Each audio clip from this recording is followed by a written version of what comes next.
come in, sir? Yes, come in. Good afternoon, sir. Good afternoon, sir. Good afternoon. Take your seat. Srishti Jayant Deshmukh. Yes, sir. Tell us something about you. So, my full name is Srishti Jayant Deshmukh, and I come from Bhopal. I'm an enthusiastic and determined girl. I have done my graduation in chemical engineering from Lakshmi Narayan College of Technology. And I recently completed my diploma in women's empowerment and development from the Indira Gandhi National Open University.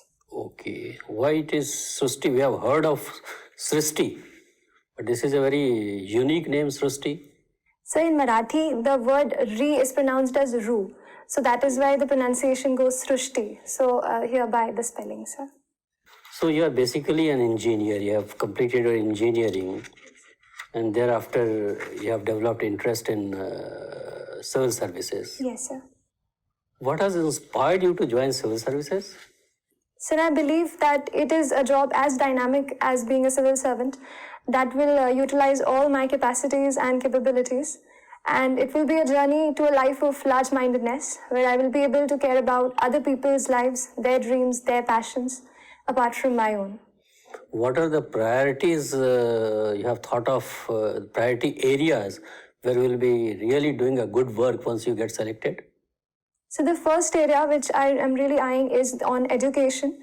I believe that India is coming up with a lot of children and youth. So skill training and education is something that we need to focus upon.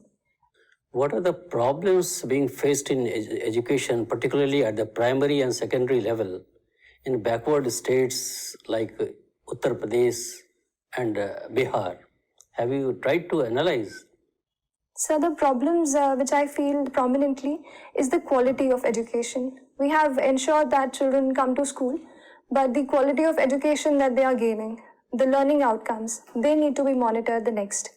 So this needs to be focused. Suppose you are posted in a district of UP or Bihar where level of education is extremely poor. Girl child, they are not given incentive to study. Those who study also, they leave midway. So what steps will you take to ensure that, number one, they get quality education, and number two, they continue their studies and finish their school? So the first point, I'll make sure that the teachers are attending the school properly. Teachers' attendance has been deterring the students from coming to school, and teacher training as well is equally important. Secondly, sir, the schemes like midday meal scheme have to be properly implemented so that students, like especially the young ones, can be attracted to come to school and they can come there. Why teachers don't teach, and why there is such a poor quality of teachers? So I believe there's a lack of training of the teachers.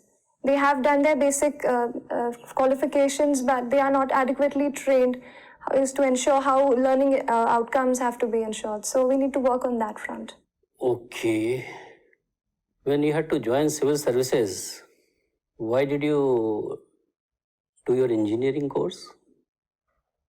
So I think it's a waste on your talent and waste on you have, in fact, taken a seat from somebody who could have pursued his engineering degree or her engineering degree? So the degree of chemical engineering has provided me with a lot of knowledge and experience with regard to the field. Currently, the issues of environment and industrial safety are prime time in India as well. So I think this knowledge will help me in the civil services as well. You have a passion for civil services from whatever little I have heard from you.